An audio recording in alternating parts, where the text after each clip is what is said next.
এখন কি দেশে কোনো নৌকা আছে? আওয়ামী লীগ আছে? কিন্তু আমরা সবাই সামাজিক ভাবে একসাথে বসবাস করতে হবে। সবাইকে দিল্লিতে তো আর যাওয়ার সুযোগ হয় নাই। সবার শেখ হাসিনাও সবাইকে নিয়ে যেতে পারে নাই। যারা আমাদের ভাই বন্ধু আছে, বিভিন্ন সময় বিভিন্ন দল করেছে বা এখনো করছে, এটা তাদের স্বাধীনতা করতে পারে। কিন্তু আওয়ামী লীগ কোনো রাজনৈতিক দল নয়। এটা একটা গণহত্যাকারী, ফেসিবাদী, একটি মাফিয়ার শক্তি। কোন রাজনৈতিক চরিত্র আওয়ামী লীগের ছিল না। কিন্তু আমরা যারা এখনো পর্যন্ত দেখি যে আওয়ামী লীগের প্রতি সহানুভূতিশীল, তাদের প্রতি অনুরোধ, আপনারা বাংলাদেশের পক্ষের শক্তির সাথে থাকেন।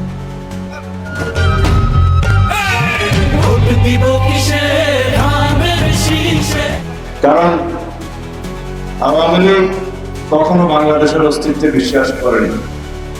তারা এই দেশকে ভারতের গণতন্ত্রে পরিণত করতে চেয়েছিল। অবশেষে তারা গণ-অভ্যুত্থানে পালিয়ে যেতে বাধ্য হয়েছে, আশ্রয় নিয়েছে তাদের নিজের দেশে। স্বাগত করা পর্যন্ত অনেক ত্যাগ স্বীকার করেছেন। দেশনেত্রী বেগম খালেদা জিয়া গণতন্ত্র পুনরুদ্ধারের জন্য সামরিক স্বৈরাচার বিরোধী আন্দোলনে আপসহীন দেশনেত্রী খেতাব পেয়ে এই দেশকে স্বৈরাচার মুক্ত করেছিলেন 1990। তারপরে গণতন্ত্রের জন্য সংগ্রাম করতে করতে তিনি তার নিজের জীবন বিসর্জন দিয়েছেন, ফেসিবাদ মুক্ত করেছেন।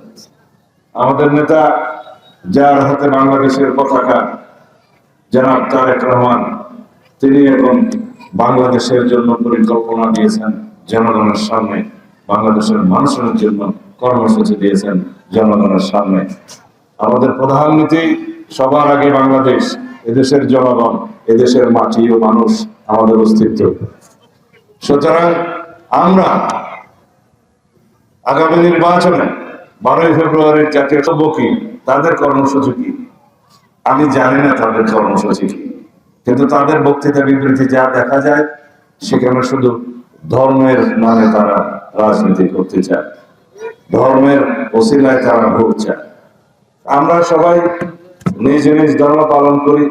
এখানেও বোমবিলছড়িতেও আমরা হিন্দু, বৌদ্ধ, খ্রিস্টান সবাই আছে, মুসলমান আছে। এদেশের শতকরা 90-92% মানুষ মুসলমান। আমরা যার যার ধর্ম স্বাধীনভাবে পালন করি, যার যার উপাসনালয়ে স্বাধীনভাবে যাই।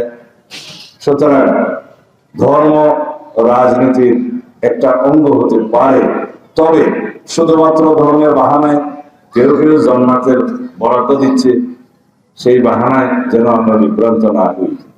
কারণ এদেশের মানুষ, এই সমস্ত ভূখণ্ডে যারাই আমরা বসবাস করি, ধর্ম, বর্ণ, জাত, পাত, ভাষা, সংস্কৃতি নির্বিশেষে আমরা সবাই বাংলাদেশী, এদেশের মানুষ।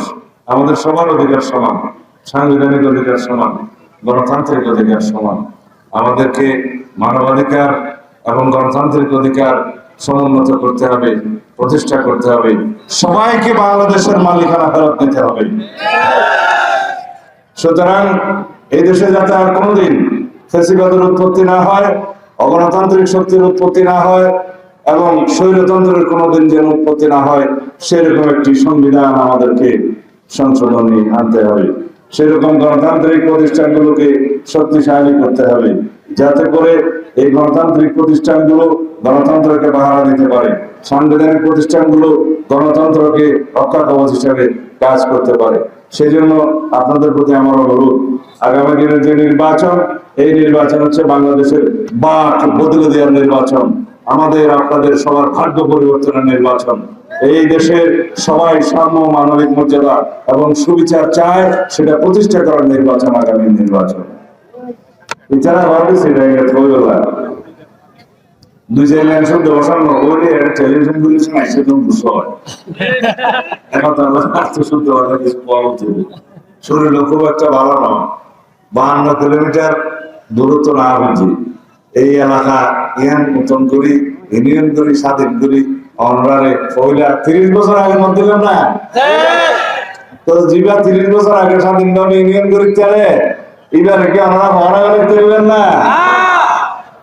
বলছিলেন না যে এর কইলেন এত সুন্দর জায়গা, এটা যদি এর একাই ঘর বানিতে দিতাম, এত পাহাড় পরিবেষ্টিত, এই নদী বেষ্টিত এবং সবুজ সবুজ আর সবুজ গাছপালা পরিবেষ্টিত সুন্দর প্রাকৃতিক পরিবেশ, খুব ভালো লাগে। এখানকার মানুষ অনেক বেশি মায়া করে আমাকে। আমি এখানে আগে যখন যখন জোয়ান ছিলাম, ও আবার শুদ্ধ ভাষা বলে এখন যে এত জোয়ান ছিলাম, এত এত ব্রিজ পাড়াই গতি আড়ি আড়ি আড়ি আড়ি সমস্ত জায়গার মধ্যে গণসংযোগ বুঝি,